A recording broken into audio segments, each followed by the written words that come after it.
I wrote a response for this week, but I wanted to try something a little bit different and try to make a video response, so I could emphasize certain parts and just change it up a little bit. So after Monday's discussion, I continued to focus on ideology and art, and can art exist without the influence of ideology? Is ideology embedded into each and every piece of art, regardless of artist intent? According to Althusser, we cannot escape ideology. It becomes a part of us, a part of our identity. It's unavoidable, as if it's almost thrust upon us and our very existence by the ISAs, or ideological state apparatuses, and the RSAs, the repressive state apparatuses that dictate society. Our very own identity is thereby constructed based upon these ideologies that are deep-seated in our very own lives. Althusser mentions the idea of choice when it comes to ideology, but the fact is, regardless, you must subscribe to some kind of ideology.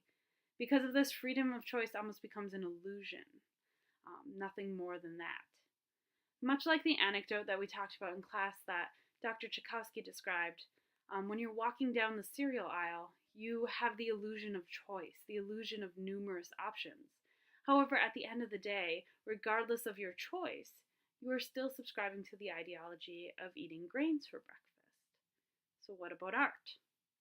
Where does ideology fit in with theater, film, dance, music, and other forms of art?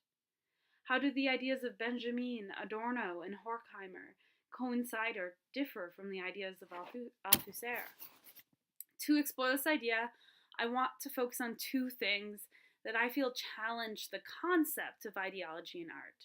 The two things I wanted to focus on were Dadaism and epic theater, or the work of Bertolt Brecht.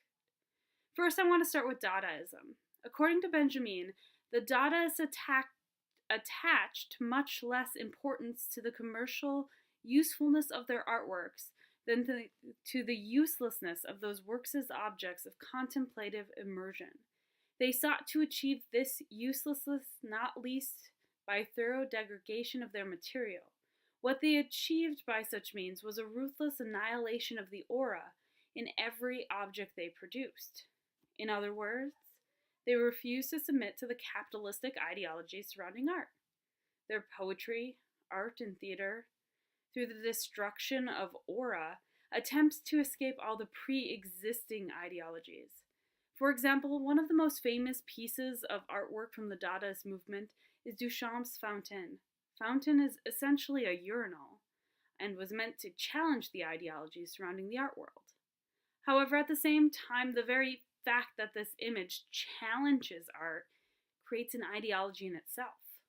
Another example, Hugo Ball and the others of the nightclub Cabaret Voltaire refuse the idea of a capitalist culture while preaching that Dada is anti-art. Because of this, the Dadaists are refusing one ideology while creating another.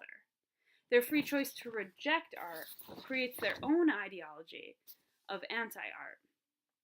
My second example is Bertolt Brecht.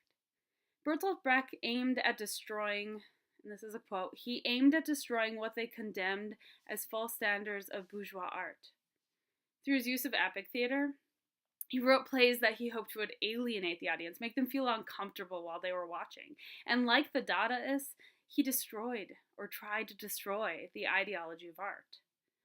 I once saw a play at Eastern Michigan University, Brecht on Brecht, and the director made very interesting choices. So Brecht on Brecht is a play that focuses on little excerpts from different Brecht plays, such as Mother Courage or The Good Person of Szechuan, among others. And the director decided that he wanted to do something to kind of show Brecht in his glory and the alienation of the audience. So at the beginning of this particular performance, the director had the actors in heavy, clown-like makeup, elaborate costumes that were layered, untamed, wild hair sticking up in every which direction. And throughout the play, the actors lost small layers of their costumes here and there, lessening the exaggeration, but nonetheless it still existed. However, there's this one scene in the play that just stuck in my mind. In this scene, a single actor sits alone on stage. Still in his extravagant makeup and costume, he sits facing the audience directly. Slowly and almost painstakingly, he begins to remove his makeup. Layer after layer of paint is erased from his face. Silence floods the theater. A dim light stays focused on the lone actor, and time passes slowly, that the audience begin to shift in their seats. At last, the makeup is removed. His face is clean. He removes his costume and then stands on stage in his street clothes. He is no longer a character. He is no longer an actor. He is himself. The artifice is removed. The ideology is broken. Or is it?